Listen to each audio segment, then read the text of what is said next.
Hello everyone, and thank you for joining me for Start the Day on Tuesday the 5th of January. It's lovely to have you with me and just to start the day and pray together.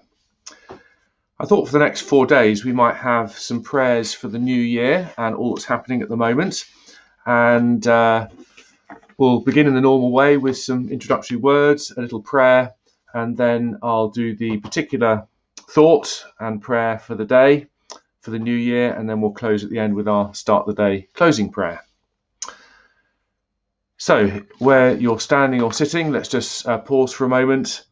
The thought when we come to it is called The Gate of the Year. You probably know the prayer and poem, but I'll come to that in a moment. So let's just begin with a moment of quiet. As I enter prayer now, I pause to be still,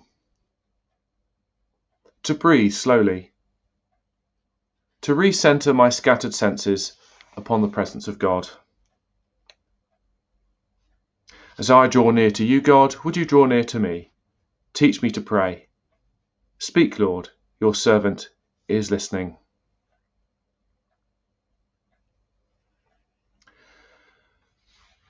So as an alternative to New Year's resolutions, the Christian approach is to pray and to trust in God in hope. And our first prayer today is The Gate of the Year. You probably know this prayer and maybe the following poem. It's by Minnie Louise Haskins, who is a poet and academic, and it was first published in 1908, just before the First World War, and it really helped people pray on the verge of global conflict. So let's just take a moment. I'm going to read the beginning and then the poem afterwards, and let's use these words as a prayer today.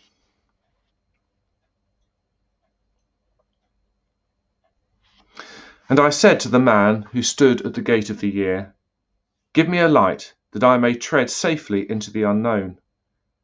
And he replied, "Go out into the darkness, and put your hand into the hand of God. That shall be to you better than light, and safer than a known way."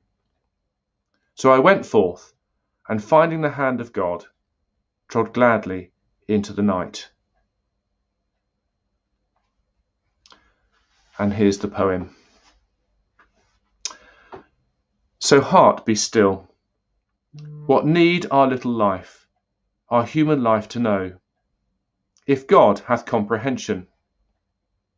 In all the dizzy strife of things both high and low, God hideth his intention. God knows his will is best. The stretch of years, which wind ahead so dim, to our imperfect vision, are clear to God. Our fears are premature, but in him all time hath full provision. So rest until God moves to lift the veil from our impatient eyes, when as the sweeter features of life's stern face we hail, fair beyond all surmise, God's thought around his creatures our mind shall fill. I'll end by reading the opening prayer again, The Gate of the Year. Let's pray this and imagine putting ourselves in the hand of God, maybe our hand in his, as we trust in him in this time. And I said to the man who stood at the gate of the year, "Give me a light, that I may tread safely into the unknown."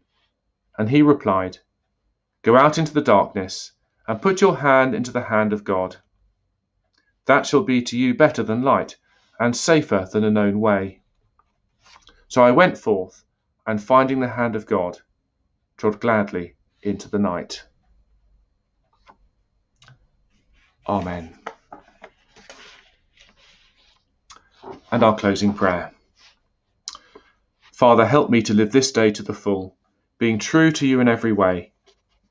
Jesus, help me to give myself away to others, being kind to everyone I meet.